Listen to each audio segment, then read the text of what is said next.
Dalam sidang, Luhut Binsar Panjaitan juga menyampaikan isi pesan WhatsApp dari terdakwa Haris Azhar soal permintaan saham mengatasnamakan suku adat di Papua. Luhut menyebut tak bisa memenuhi permintaan Haris Azhar.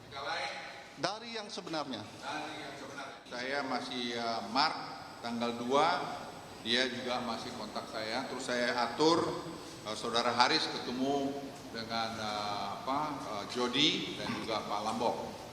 Materi pembicaranya apa? Ya, mereka mau minta supaya sahamnya orang saudara pengunjung, tolong. Yang mulia, kami keberatan, yang mulia.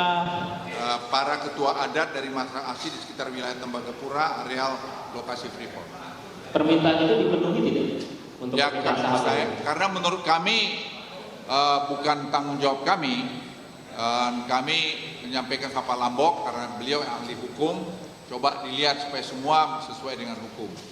Apakah benar itu dari terdakwa Haris Azhar? Apa yang membuat Anda yakin itu terdakwa Haris Azhar sendiri? Nomor komunikasi kami yang mulia pakai nomor ini.